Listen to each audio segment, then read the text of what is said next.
So here's the All the Cooks iOS 7 app. It doesn't have the menu reveal interaction design that's so nice in the Android app, but you can probably recognize the menu icon, open it up. We've got quite a large menu here. I'm going to skip that for now. I'm going to go back and look at some of these highlighted recipes in this horizontal carousel. So I'm looking at this pear tart, pears with walnut sauce. Yum, looks good. So I was looking at this app initially to see how they handled search. So I'm going to go into search and I type in pear. And after looking at all those pear recipes, I was surprised to see that there are no results for pear. So I guess that's just a bug. Let's try something else. Let's try peanut butter cookies. So when I search for peanut butter cookies, instead of getting the search results showing the filters and the additional dietary constraint filters that we have in the Android application, I have this toggle. Now, seeing peanut butter cookie recipes makes sense. I'm going to scroll down. I've got tons of peanut butter cookie recipes, but users, is that users with peanut butter cookie in their name? Is it users who've submitted peanut butter cookie recipes? So I go in here and I look, and it has a list of users.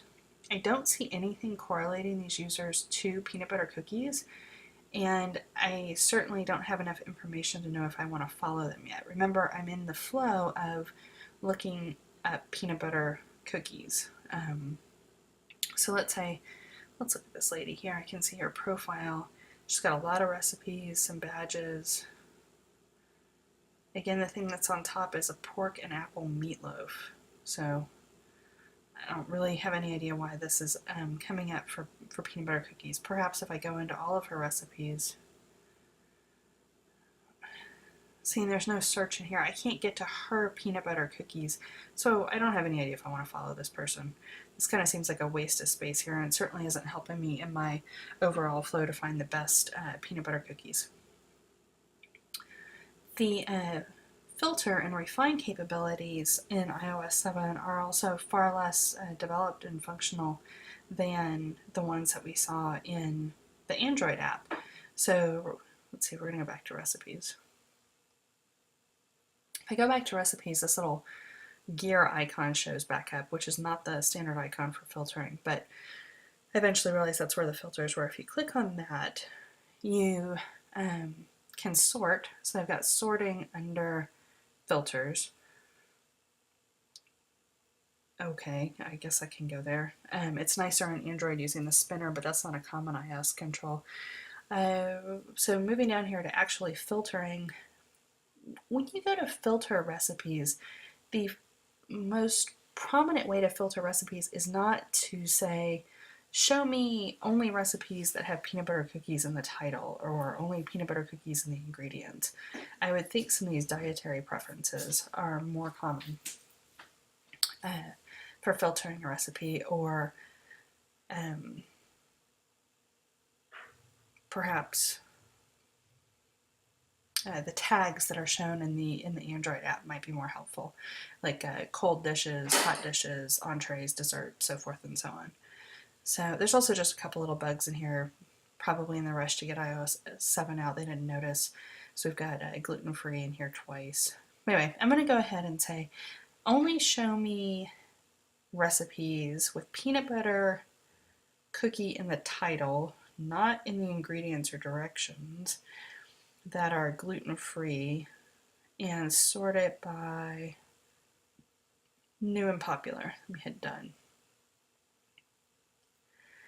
Now, unlike the Android app, which clearly shows you exactly what you've chosen to refine by and sort by, in the iOS 7 app, the toggle for recipes and users is completely gone, and the icon for filtering is completely gone.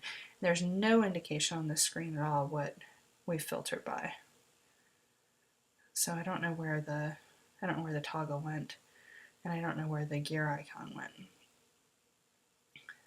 The next item that I found a little unusual is once I go into this cookies and cream cheesecake cupcake, which probably shouldn't be showing up here because it doesn't have peanut butter cookie in the title, but let's pretend it does. In here we can see the recipe, we can favorite the recipe, we can share the recipe.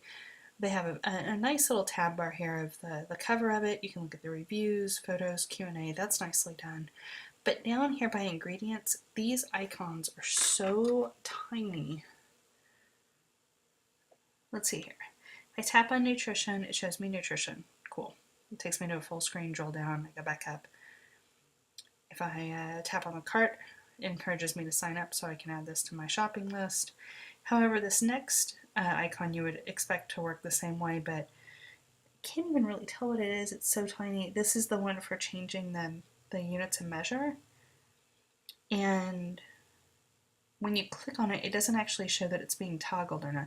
Now you can see the content down below, but this was just kind of an unusual icon and the behavior was unexpected. Perhaps just a different icon or maybe some text there. And you have the ability here to add the photo. I think in Android, add photo was one of the parallel actions that were shown with nutrition cart and change the metrics.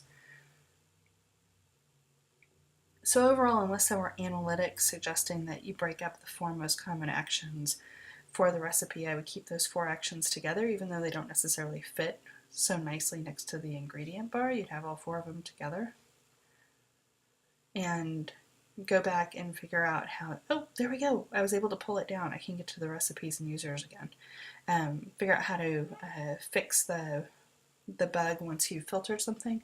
Pull out the settings icon for filter and refine, add a in-page sort right here, and probably pull out the users tab altogether. Perhaps there's a better way to integrate the users in here in the recipe list as opposed to putting this extra toggle in here that doesn't really work with the overall flow for finding peanut butter cookies. Thanks.